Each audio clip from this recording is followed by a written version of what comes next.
सागर सुधी जो विद्यादि सागर सुधी गुरु हैं हितैषी शुद्धात्म में निरत नित्य हितोपदेश। वे पाप ग्रीष्म ऋतु में जल हैं सयाने पूजूं उन्हें सतत केवल ज्ञान पाने पूजूं उन्हें सतत केवल ज्ञान पाने। बोले भगवान महावीर स्वामी की, आचार्य शांति सागर जी महाराज की, आचार्य गुरुवर विद्यासागर मुनि महाराज की।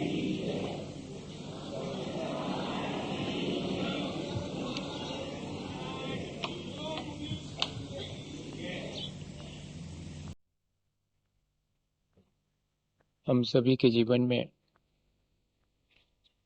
जो कर्म हम करते हैं उनका फल भी हमें चखना पड़ता है। बुरे कर्मों का फल बुरा होता है और भले कर्मों का फल भी हमें अच्छा या भला मिलता है। ये एक बहुत कॉमन सी चीज है, लेकिन नियम सिर्फ इतना ही नहीं है, नियम इससे भी ज्यादा है। जैसे अगर हवाएं किसी बगीचे के ऊपर से गुजरती हैं तो वे हवाएं सुगंध से भर जाती हैं, और अगर बेई हवाएं किसी स्मशान में सड़ने वाले शवों के ऊपर से गुजरती हैं तो हवाएं दुर्गंध से भर जाती हैं।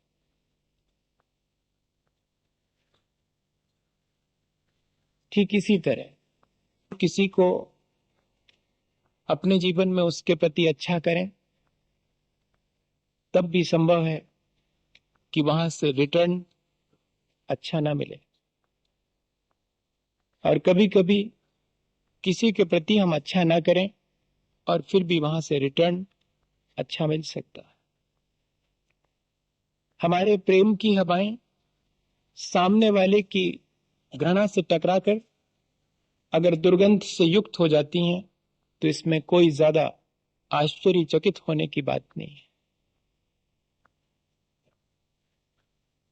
ये हमें देखना पड़ेगा, ये निर्णय लेने से पहले हमें यह ऑब्जर्व करना पड़ेगा कि हमने जो कुछ भी कर्म किया है वो किस स्थिति में, किस परिस्थिति में किया गया है। द्रव्य क्षेत्र काल और भाव के अनुसार उसका रिटर्न वैसा का वैसा हमें मिले ऐसा जरूरी नहीं है, बदल करके भी मिल सकता है, तब चकित होने की आवश्यकता नहीं है। अगर हम एक गेंद जोर से फेंकते हैं और सामने दीवार है तो गेंद हम तक ज्यों की त्यों वापस लौट के आती है। वही गेंद हम जोर से फेंकते हैं और सामने अगर रेत का टीला है तो उसमें धंस के रह जाती है, और वही गेंद जब हम फेंकते हैं और सामने अगर कीचड़ भरा पड़ा है तो हमारे ऊपर कीचड़ के छींटे भी लेके आती है।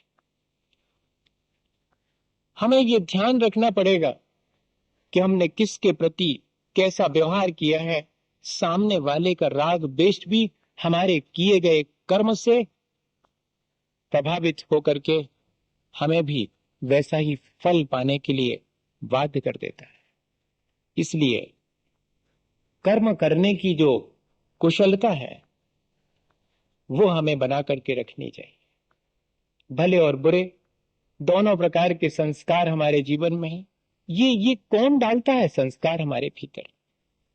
कभी कभी चाहते हुए भी हमारा मन अच्छा करने का सोचते हुए अच्छा क्यों नहीं कर पाता, और कभी कभी हम दूसरे का बुरा सोचते हैं फिर भी हम दूसरे का बुरा नहीं कर पाते। आखिर बात क्या है? कभी कभी हम सोचते हैं कि अपने जीवन को व्रत नियम और संयम से अनुशासित करेंगे, लेकिन नहीं कर पाते। कभी कभी हम सोचते हैं कि हमारी अपनी दृष्टि को हम निर्मल बनाएंगे, लेकिन हमारी दृष्टि की विकृति जा नहीं पाती है। कोई तो है जो इन सब में हमें बाधा डालता है, जो हमें थोड़े भी व्रतों को ना होने दे, भी एक तरह की कषाय है, और जो हमें पूर्ण रूप से महाव्रत न होने दे वो भी एक कषाय है, और जो हमें अपने आपे में न रहने दे वो भी एक कषाय है। वो भी हमारे अपने परिणामों की कलुषता है। कषाय और कोई चीज नहीं है, कषाय हमारे परिणामों की कलुषता है। अब उस कषाय को या कि उस मन की कलुषता को हम कैसे धोएं, और हमने कैसे अपने मन को उससे कलुष कर लिया है, इसको हम समझें, तो संभव है कि हम वर्तमान में कुछ ऐसे कर्म करें जिससे कि हमारा जीवन ऊंचा उठे, अच्छा बने। रेत का एक कण भी अगर की चीजों में मिल जाए तो सारा मजा किरकिरा हो जाता है। अगर दुर्गंध का एक कण भी वातावरण में आ जाए तो सारे वातावरण को विषाक्त और दुर्गंधमय कर देता है। यही स्थिति हमारी अपने परिणामों की कलुषता या कषाय की है। हमारे भीतर देश और घृणा के जो भाव हैं, हमारे अनचाहे, हमारे संस्कारवश जो आते चले जाते हैं, वे ठीक ऐसा ही वातावरण को दुर्गंधित करते होंगे जैसे कि हवा में एक दुर्गंध का कण आ जावे तो सारे वातावरण को विषाक्त कर देता है, या कि खाने में एक रेत का कण आ जाए तो खाने के मजा को किरकिरा कर देता है। नीम तो कड़वी ही होती है भैया, लेकिन ध्यान रखना कि नीम का बीज भी कड़वा होता है। ये जो भी हमारे अंदर अशुभ परिणाम होते हैं वे तो अशुभ हैं ही, लेकिन उन अशुभ परिणामों का जो बीज हमारे भीतर जो कषायें पड़ी हुई हैं वे भी ठीक ऐसी ही। अगर हम किसी से गाली सुनना पसंद नहीं करते तो हमारा फर्ज है कि हम भी अब गाली देना बंद करें। अगर हम किसी से अपने जीवन में दुख नहीं पाना चाहते तो हमारा फर्ज है कि हम भी दूसरे को दुख देना बंद करें। और आचार्य भगवंत इसी स्टाइल में ये लिखते हैं कि यदि हम आगे कर्म नहीं बांधना चाहते तो हम कषाय करना बंद कर दें। जिन्हें कर्म ने बांधना हो ते कषाय ने करें। जो दुख नहीं चाहते वे दूसरे को दुख देना बंद करें। ठीक इसी तरह जो अपने जीवन में कर्मों का बंधन नहीं चाहते, जो संसार से मुक्त होना चाहते, उनके लिए आचार्यों ने एक ही बात लिखी कि वे कषाय ना करें। कषाय की तासीर है कि वो हमें अपने आपे में नहीं रहने देते, चाहे वो कैसी भी कषाय हो, क्रोध के रूप में हमारे पास आई हो या अपना रूप बदल करके। ये कषायें इंटरचेंजेबल होती हैं और इंटरकनेक्टेड तो होती हैं। एक जगह से हिलाते हैं सब प्रभावित होता है, और इतने ही नहीं, हम बहुत जल्दी इनको एक दूसरे में इंटरचेंज कर लेते हैं। ये हमें किसी भी रूप में आए, चाहे क्रोध के रूप में आए, चाहे अहंकार के रूप में आए, चाहे छल कपट करने के लिए रूप में आए, चाहे किसी चीज के प्रति हमें आसक्त करें, लोभ के रूप में आए, ये किसी भी रूप में आए, हम अपने आपे में नहीं रह पाते। सामान्य रूप से भी देखने में आता है कि जब किसी को गुस्सा आती है तो अपन कहते हैं भैया अभी बात मत करो, वो आपे में नहीं। और जब हम अपने आप से गाफिल हो जाते हैं, असावधान हो जाते हैं, ये सबसे पहला काम है। किसी को अगर डिफीट करना हो तो उसकी असावधानी के समय पर उसको आसानी से डिफीट किया जाए। और ये कषायें यही काम करती हैं, हमें केयरलेस कर देती हैं। जरा सा किसी ने हमारे मन का काम नहीं किया या जरा सा हमारे मन की नहीं कही और ये भीतर बैठी रहती हैं, धीरे से हमें धक्का देती हैं कि देखा। अपन भी कहते कि हाँ बात तो ठीक है। ये धीरे से हमारे भीतर धक्का देती हैं और फिर हम तैयारी कर लेते हैं पूरी। क्यों? हमारे उस सॉफ्ट कॉर्नर को ये जानती हैं हमारी कषायें कि ये कमजोर कोना है, और वहां हम जैसे ही इनसे प्रभावित होते हैं हम अपने आपे में नहीं रहते और हम असावधान होकर के फिर दूसरी चीज और है, इनकी दूसरी तासीर है। पहले नंबर तो ये हमें असावधान करती हैं। जैसे बच्चे लोग जो है जब आपस में खेलते हैं तब पहले दूसरे को थोड़ा सा वो देखो और फिर गिरा देंगे उनको। ठीक ऐसा ही इनका काम है। और इतने ही नहीं, असावधान करने के बाद ये ऐसा एहसास कराती हैं कि तुम अगर हमें करोगे, क्रोध कहता है अगर तुम क्रोध करोगे तो बड़ा अच्छा लगेगा, बड़ी शांति मिलेगी। हम भी इन पे भरोसा कर लेते हैं। जैसे कि जब किसी को वो खुजली हो जाती ना कोई, तो उसको अपन को ऐसा लगता है कि इसमें जरा सा इसको रफ कर दें, जरा जोर से रगड़ दें तो जरा शांति मिल जाएगी। और थोड़ा रगड़ते हैं तो शांति सी लगती तो है, लेकिन फिर और मन करता है और फिर और बढ़ती चली जाती वेदना और जलन बढ़ती चली जाती। ठीक ऐसे ही इनकी तासीर है। जरा सा अगर किसी ने एक बात कही है तो भीतर की कचाई कहती है कि तुम कमजोर, सुन ली एक चुपचाप, दो कहो जब जाने कि हो तुम ताकतवर। वो हमें प्रेरणा देती। हम असावधान हो जाते जैसे ही दूसरे की बात को जो हमारे मन की नहीं है उसे हम महत्व देते हैं। कषायें चाहती यही है कि हम महत्व दें, और हमने जैसे ही महत्व दिया और हम आपे से बाहर हुए, असावधान हुए, और बस इनकी तासीर है कि ये धीरे धीरे हमें ये डायरेक्शन देती हैं कि तुम हमें करोगे तो सुख मिलेगा। और हम उस लालच में कि शायद खुजली को खुजाने से आराम मिलेगा, अपनी तकलीफ को ही और ज्यादा बढ़ा लेते हैं। जरा सी कषाय शुरू में ये सोच करके कि मेरा वर्चस्व हो जाएगा कर लेते हैं, और फिर बाद में तो हम अपने वश में नहीं रहते और ये बढ़ती चली जाती हैं। आचार्य भगवंत इस बात को बहुत अच्छे से जानते थे और इसलिए एक सूत्र लिख दिया, कषायोदयात तीव्र परिणामात चारित्र मोहस्य। जब भी अपने भीतर की भलाई को विकृत होते देखो कि मैंने कुछ ऐसा संस्कार भीतर अपने कर्मों से डाल लिया है जिससे कि आज मैं चाहते हुए भी भला नहीं कर पा रहा हूं, मेरी अपनी पुरानी मन की कलुषता मुझे आज भला करने से रोकती है। जब जब भी मेरी अंतरात्मा मुझे भला करने की आवाज देती है, मेरे कषायें बीच में आकर के मेरे मन के कलुषता के संस्कार मुझे बीच में आते कि क्या रखा हुआ है इसमें, कुछ नहीं होने वाला इससे। भलाई भलाई से संसार में बहुत लोग भलाई करते हैं, क्या मिलता है उनको? कुछ नहीं मिलता। ऐसी सलाह हमारी बुद्धि देती है। वो किससे प्रेरित है? वो हमारी कषाय या कि हमारे मन की कलुषता से प्रेरित है। वो संस्कार इतना प्रबल है। तो भैया अगर इस संस्कार को नहीं डालना हो आगे, क्योंकि इस संस्कार के दुष्परिणाम आज हमारे सामने हैं, अगर हम आज भला नहीं कर पा रहे हैं तो उसके पीछे कारण है। अगर आज हम व्रत नियम लेकर के अपने जीवन को नियंत्रित नहीं कर पा रहे हैं, आत्मानुशासित नहीं कर पा रहे हैं, तो उसका कोई कारण है, और वो कारण है मैंने पहले ऐसा संक्लेश परिणाम किया होगा। कषायोदयात तीव्र परिणाम। कषायों के उदय में जब हम परिणामों को तीव्र बनाते हैं, हमारा अपना एफर्ट है तीव्र बनाना है कि नहीं बनाना है। हम चाहें तो उनको मन भी बना सकते हैं, उनको दिशा भी बना दे सकते हैं। कषायों की तीव्रता क्या कहलाती है उसके लिए भी आचार्यों ने लिख दिया कि कोई ऐसा ना समझे कि कषायों की तीव्रता मतलब उछल कूद शुरू कर दी हो और मुक्का मारना शुरू कर दिया हो। नहीं नहीं, बहुत शांत बैठा हुआ, कोने में बैठा हुआ भी उसकी कषाएं बड़ी तीव्र हो सकती। बिल्कुल भैया चिमाने बैठे हैं, बिल्कुल ऐसे जान पड़ रहा है कि इनसे ज्यादा सज्जन कोई नहीं है, तब भी कषायों की तीव्रता, उसके लिए थर्मामीटर दे दिया उन्होंने कि कषाय की तीव्रता मापनी हो तो माप लेना। जो जगत कल्याण करने वाले सज्जन पुरुष हैं उनके प्रति अगर मन में दुर्भाव उत्पन्न हो तो समझना कषाय बहुत तीव्र है।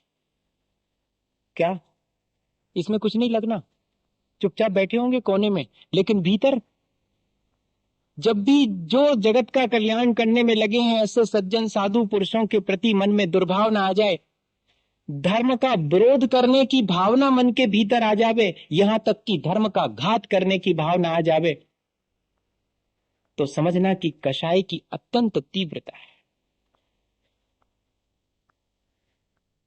ये है कषाय की तीव्रता जो कि हमारे अंदर ऐसा संस्कार डाल देती है कि जब हम अच्छा करना चाहते हैं, जब हम सोचते हैं कि आज तो मैं मंदिर जरूर से जाऊंगा, आज तो मैं पूजा करूंगा, आज तो मैं सेवा करूंगा, आज तो मैं दूसरे की मदद करूंगा, और नहीं कर पाते हैं, भीतर से कलुषता आकर के हमें फौरन उन सब कामों को करने से रोक देती। भैया, इस कषायों की तीव्रता को हम पहचाने, अपने भीतर की इस मन की कलुषता को पहचाने, और फिर क्या उपाय हम कर सकते हैं वो उपाय भी हम खोजें।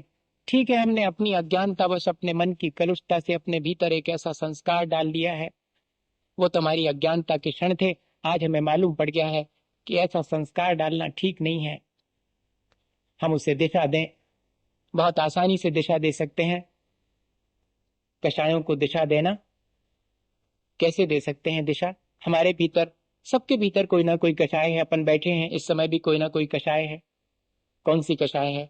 अधिकांश लोगों के अंदर लोभ कषाय होगी, थोड़े बहुत लोगों के अंदर मान कषाय होगी, हो सकती कुछ लोग माया बैठे हो सकता। लेकिन इस समय क्रोध किसी को नहीं है, सब इंटरचेंज करते चले जाते हैं। हम अपने क्रोध को तुरंत मान में बदल लेते हैं, क्योंकि जैसे ही गुस्सा आई और देखा कि 4 लोग बैठे हुए, इनके बीच में इंसल्ट हो जाएगी, हम अपने क्रोध को दबा करके मान में कन्वर्ट कर देते हैं। सम्मान की भावना आ जाती है, और फिर जब हमें लगता है कि यहाँ तो सम्मान नहीं मिलेगा, तो हम धीरे से उठ करके और दूसरी जगह जाते हैं, लोगों से कहते हैं कि नहीं नहीं, वो चूंकि और लोगों को बैठना था इसलिए मैं उठ के वहां चला गया, मेरी अपनी मायाचारी में वो सम्मान कन्वर्ट हो जाता। तुरंत,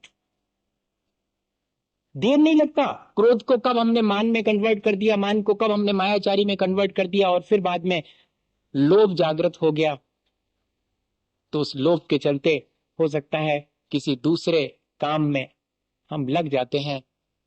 इस तरह हम चारों चीजों को अगर हम लोभ से शुरू करें, तो जब लोभ की पूर्ति नहीं होती तो मायाचारी शुरू करते हैं, और मायाचारी प्रकट हो जाती तो अहंकार को चोट पहुंचती, और अहंकार को चोट पहुंचती गुस्सा आ जाता। तार कहां से लगा था? वो लोभ से शुरू हुआ था और पहुंच गया क्रोध तक, और क्रोध धीरे धीरे कन्वर्ट होकर के प्रकट नहीं होता और लोभ में परिवर्तित होकर के दिखाई तक नहीं पड़ता। ये कषायें इस तरह की है, हमें इनको दिशा देनी चाहिए। कोई ना कोई कषाय हमारे अंदर होती है, और हम उसको इस तरह कन्वर्ट जब इंटरचेंज कर देते हैं, तब फिर क्यों ना हम उसको अशुभ की जगह शुभ में, डिस्ट्रक्शन की जगह कंस्ट्रक्शन में लगा दे। अगर ये एनर्जी है, तो इस एनर्जी को जो कि डिस्ट्रक्टिव है, जो अपना और दूसरे का घात ही करेगी, तब क्यों ना उसको कंस्ट्रक्टिव बना दिया जाए। लोभ, लोभ धन पैसे का भी हो सकता है, और लोभ मंदिर जाने का भी हो सकता, 4 बातें धर्म की सुनने का भी हो सकता, पिछी कमंडल में ले लूं, महाव्रत धारण करूं, इस बात का लोभ भी हो सकता। बिना इसके तो हो गई नहीं। उसी से धन पैसा, उसी लोभ के उदय में धन पैसा कमा सकते हैं, और उसी लोभ कषाय के चलते, और हम उसको दिशा दे करके और अपना धर्म ध्यान भी कर सकते। अभी अपन कौन से लोभ से बैठे हैं? महाराज 4 बातें धर्म की सुनाएंगे, कुछ तो समझ में आएंगी, कुछ तो कल्याण हो जाएगा हमारा भी, चलो होके आते हैं। अब उस लोभ की दिशा भी बदल सकती है। अभी तो सिर्फ ये है मन में कि 4 बातें धर्म की सुनेंगे, और दूसरे प्रकार का लोभ उत्पन्न हो जाए। क्या पता महाराज के पास जाने से कोई मंत्र वगैरह दे दे में, और मंत्र दे दे में तो अपन तिजोरी में रख लेंगे, पैसा बढ़ जाएगा। लोभ, अब क्या उस लोभ का क्या कह सकते हैं कि किस दिशा में चला जाएगा? ये तो हमारे अपने वर्तमान लोभ, हमें इस बात की वाला लोभ का अंदर हम जैसा पुरुषार्थ करेंगे, उस लोभ को वैसी दिशा दे सकते हैं। इसी तरह अपने मान को, क्रोध को और माया को भी हम ऐसी ही दिशा दे सकते हैं। गुस्सा करना है तो अपने ऊपर गुस्सा कर सकते हैं कि मैं इतना खराब क्यों हूं। दूसरा खराब है इस बात पे गुस्सा तो आता है, लेकिन मैं इतना क्यों बेईमान हूं, मैं क्यों इतना जो है कठोर हूं, इस बात पे क्यों नहीं हमारे अंदर गुस्सा आता है। हम अपने उस गुस्से को, क्रोध लेना सीख लिया, तो देर नहीं लगती जीवन को संयमित होने में। एक उदाहरण है, जल्दी बात समझ में आ जाएगी। विवाह हुआ था उस नवयुवक का, और वो मुनिजनों के प्रवचन सुनकर के वापस लौटा, तो जीवन साथी ने कहा कि तुम रोज प्रवचन सुनने जाते हो, हमारा भैया भी मिलता होगा वहां पर, वो भी रोज सुनने जाता है प्रवचन। हाँ, मिलता तो है। तो बात आगे बढ़ी, जीवन साथी ने कहा कि हमारा भैया सोच रहा है कि वो मुनि बने। इस नवयुवक ने सुना तो जोर से हंसा। बोले हंसते क्यों? बोले मैं इसलिए हंस रहा हूं कि उसका नियम नहीं बनना, क्योंकि जो सोचता है वो बनता नहीं है। अरे ऐसी भी कोई बात होती? बोले हाँ, अगर बनना है तो बन क्यों नहीं जाते? मना किसने किया? सोच क्यों रहे? जब भूख लगती है तो क्या सोचते हैं कि खाना खाऊं? खा लेते हैं। जब कभी कोई कड़ी बात कह देता है तो क्या सोच सोच के गुस्सा करते हैं? तुरंत कर लेते हैं। बताओ आप। तो जब कोई हमें कड़ी बात कहता है और हम बिना सोचे उस पर गुस्सा कर लेते हैं, तो हमारे मन में अगर ये भाव आया है कि हम मुनि बन जाए तो बन क्यों नहीं जाते? देर क्यों लगा रहे हैं? उसके बस का नहीं है। ऐसा सुनते ही साथ जीवन साथी को अच्छा नहीं लगा कि भैया के बारे में हमारे ऐसा सोच रहे हैं। अच्छा, आप ऐसी बातें तो कर रहे हैं, आप भी तो रोज प्रवचन में जाते हैं, क्या आप एक क्षण में बन सकते हैं मुनि? अपनी ही बात अपने पर लागू हो गई। कही तो गई थी हंसी हंसी में, और अपनी ही बात अपने पर लागू हो गई। अभी तो कर रहे थे सिर्फ जरा सा इंटरटेन, बातों बातों का खेल, वो भी किसी न किसी कसाय के वशीभूत होकर के कर रहे थे, लेकिन सिर्फ चिढ़ाने की दृष्टि से। और कहा था कि बन क्यों नहीं जाता, और इतना कहने पर कि तो आप भी तो सुनते हैं रोज, आप क्यों नहीं बन जाते जब उसके लिए ऐसा कह रहे? और बस कहते हैं कि वो नवयुवक जो स्नान करने जा रहा था, अपने कपड़े वहीं छोड़कर और घर से बाहर जाने लगा। जीवन साथी ने हाथ पकड़ा कि कहां जा रहे हो? बोले बस बात खत्म हो गई, निर्णय हो गया। इतने क्षण भर के अंदर अपने आप को संयमित और नियंत्रित करने की सामर्थ्य भी हमारे अंदर, उन्हीं कषायों के चलते एक क्षण में हमने ये निर्णय ले लिया। हम ऐसे निर्णय जैसे कि कषाय करने के बारे में ले सकते हैं, कषाय से बचने के बारे में भी ऐसे ही निर्णय ले सकते हैं। कोई ज्यादा कठिनाई नहीं है। होली के दिन कोई अगर अपशब्द कह लेवे तो बताइएगा, हमारे चेहरे पर शिकन आती है कि मुस्कान? होली का दिन है, अपशब्द कहेगा, कहेगा ही वो, तो हमें तो पहले से ही मालूम था, और उसके साथ में मिलकर के और हंसी करते हैं। उस दिन चेहरा म्लान नहीं होता, शिकन नहीं आती। और अगर वही अपशब्द होली के एक दिन बाद या एक दिन पहले कहे जाएं तो इसके मायने हैं कि मेरे ऊपर निर्भर करता है कि मैं करना चाहूं तो करूं, और नहीं करना चाहूं अपने मन को कलुषित तो नहीं भी करूं। कषाय का संस्कार मेरे मन को प्रभावित तो करेगा, लेकिन उस प्रभाव को मुझे तीव्र करना है या कि घटा देना है, ये मेरी अपनी चॉइस है, ये मेरे अपने हाथ की बात है। तो कषाय से बचने के लिए दूसरा उपाय, पहला तो यही कि हम जैसे मन को जल्दी से कलुषित कर लेते हैं, ऐसे ही हम मन को जल्दी से अच्छा बनाने की टेक्निक भी सीखें। और दूसरी चीज, जहां ऐसे निमित्त मिले कि हमारी कषाय को हवा मिले, वो बढ़े, उन निमित्तों से दूर रहें। हमारे मन को कलुषित करने वाले संयोग अगर हमें मिलें तो हमारा फर्ज है कि हम उनसे दूर रहें। दूसरे के जीवन में भी हम इसी तरह ध्यान रखें। अपने जीवन में जैसे हम कलुषता के निमित्तों से दूर रहें, ऐसे ही दूसरे को भी उससे दूर रखें। दूसरे के मन में अगर कषाय जागृत हो जाए तो उसको हम हवा ना दें, और दूसरे से कह दें कि जब हमारे भीतर कषाय जागृत हो तो आप उसे हवा मत देना, हो सके तो ठंडा पानी डाल देना, ताकि वो हमारे मन को और अधिक बिगाड़ ना सके, कलुषित ना कर सके। हमारे आचरण को मलिन करने वाली अगर कोई चीज है तो यही कषायें हैं। इसी को चारित्र मोह कहते हैं। कल अपन ने मोह की एक वैरायटी देखी थी जो हमारी श्रद्धा को विकृत करती है, श्रद्धा को होने नहीं देती, दृष्टि की निर्मलता को मलिनता में कन्वर्ट कर देती है। ऐसे ही हमारे अच्छे आचरण को और बुरे में बदल देने वाली, हमारे भले स्वभाव को कलुष कर देने वाली ये कषायें हैं, इन पर हमें कमांड करना चाहिए। अभी तक तो हम इनकी ग्रिप में अपना जीवन व्यतीत करते हैं, अब हमारी ग्रिप इन पर होनी चाहिए। कब करना है, कितनी करना है, किस ढंग से करना है और कितनी देर तक करना है। गुस्सा तो करना है, कब करना, सुबह शाम दोपहर, कौन से टाइम, कोई फिक्स होना चाहिए। दुनिया भर के कामों का सबका समय फिक्स है, तो इसका भी तो होना चाहिए।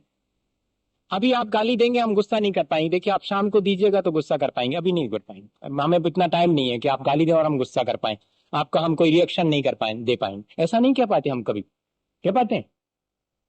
और ऐसा कर भी लेते हैं कई कई बार, जब हमारा मन किसी बात, अच्छी बात से प्रफुल्लित है, उस बीच में अगर कोई कड़ी बात भी कह दे, हम इग्नोर कर देते हैं उसको, क्योंकि अभी हम बहुत आनंद में हैं, किसी काम में लगे हुए हैं।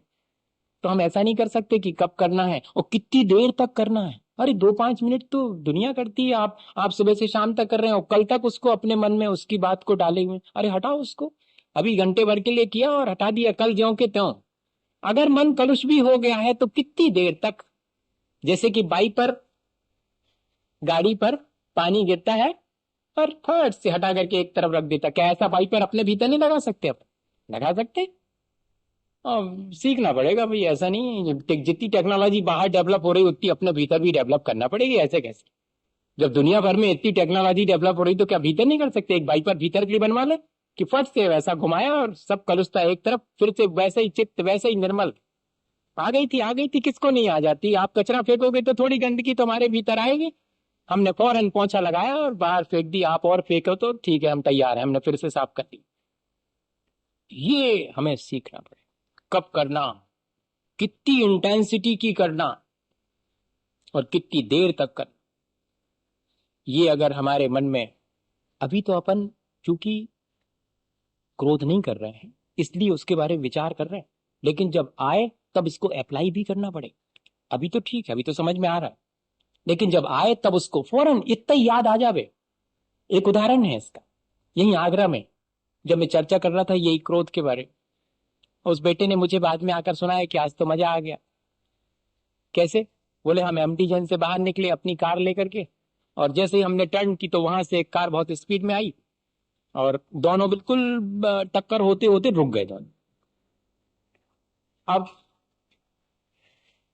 बोले जैसे ही ऐसी स्थिति आई, मेरे अंदर थोड़ा सा गुस्सा आया कि मैंने जब हॉर्न दिया था, लाइट भी की थी, तो क्यों आपने नहीं रोकी? मैं टर्निंग पे लेके आ रहा था, मैंने सारे इंडिकेशंस प्रॉपर दिए थे, मेरी कोई गलती नहीं है, सामने वाली गलती। ऐसा मेरे मन में आया, और जैसे ही ऐसा मेरे मन में आया तो मुझे थोड़ा सा अनईजी फील हुआ, मेरा मन सामने वाले के प्रति कलुषित हुआ, क्रोध आया मेरे में।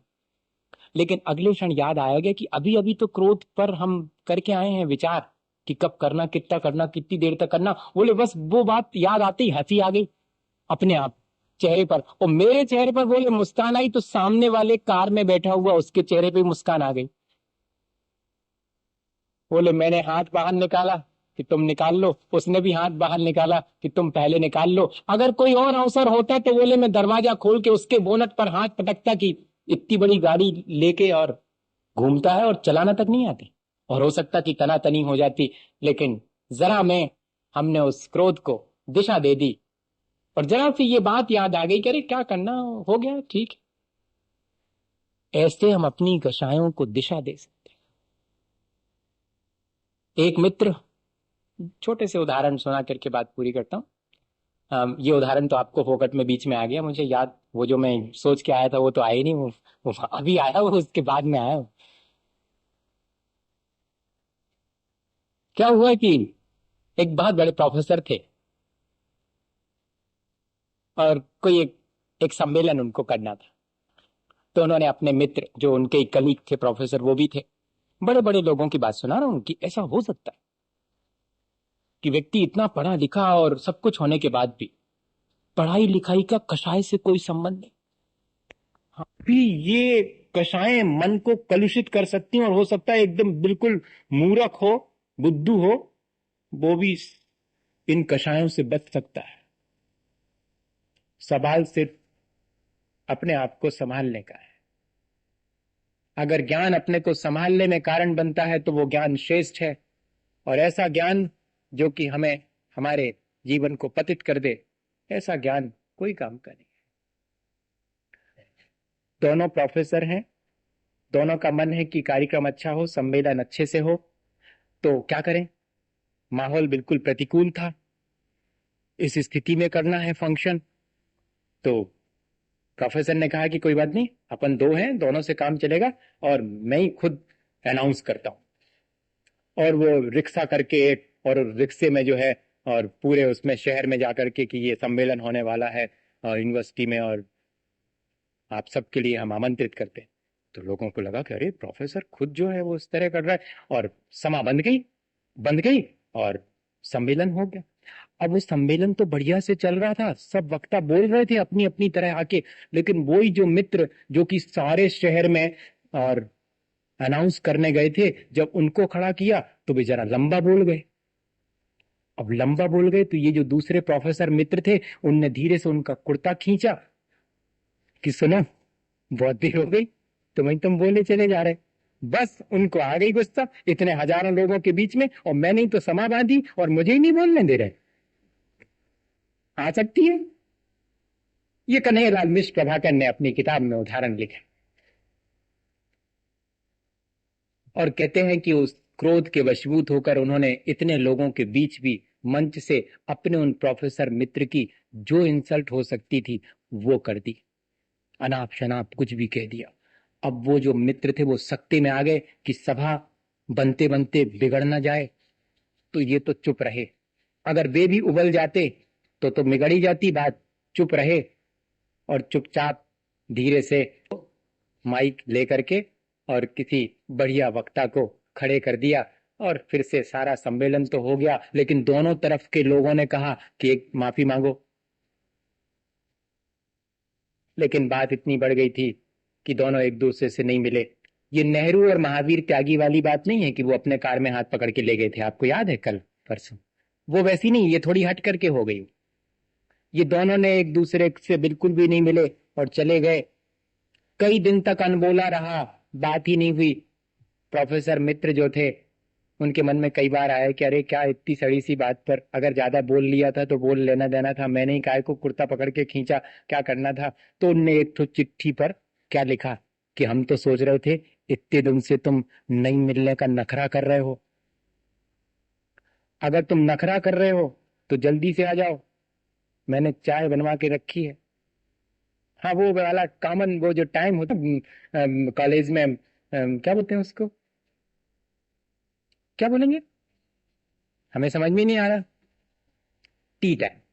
अब आगे समझ में, वो टी की आदत चली गई ना, इसलिए वो वो टी टाइम भूल गया था मैं। अपन को आहार का टाइम तो मालूम है, लेकिन हाँ, बड़ा मुश्किल है। जाकी जॉन में लगन, वो वही में मगन है। आपको कितनी जल्दी याद आ गया कि हमने जरा इशारा किया, आपने कहा टी टाइम होना चाहिए, यही सही है। तो वो टी टाइम में उन्होंने कहा कि अगर तुम, मैं सोच रहा था कि इतने दिन हो गए, अगर तुम नखरा कर रहे हो तो जल्दी से आ जाओ, मैं चाहे रही में गुस्सा हो तो भी आ जाओ, आज दो दो हाथ ही लेऊंगा।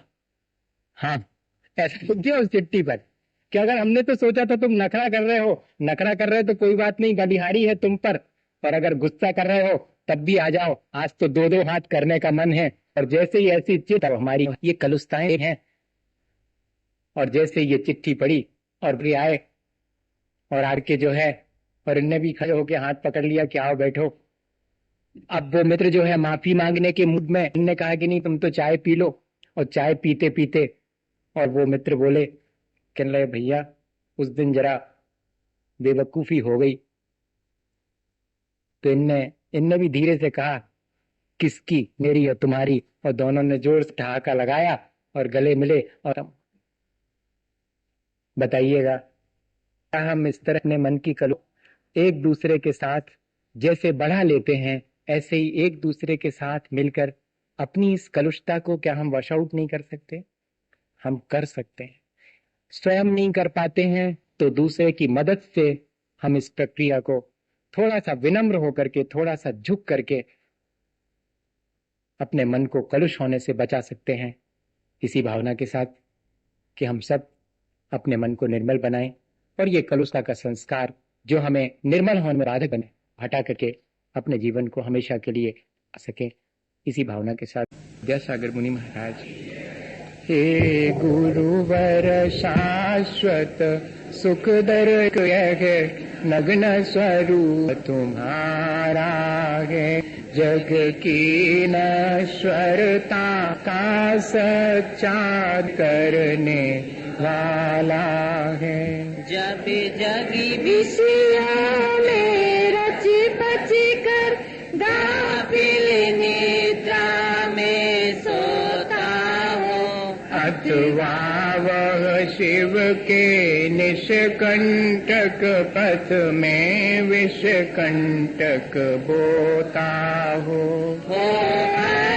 निशाता सन्नाटा वन में वनचारी चरते हो, तब शांत निराकुल मानस तुम तत्वों का चिंतन करते हो।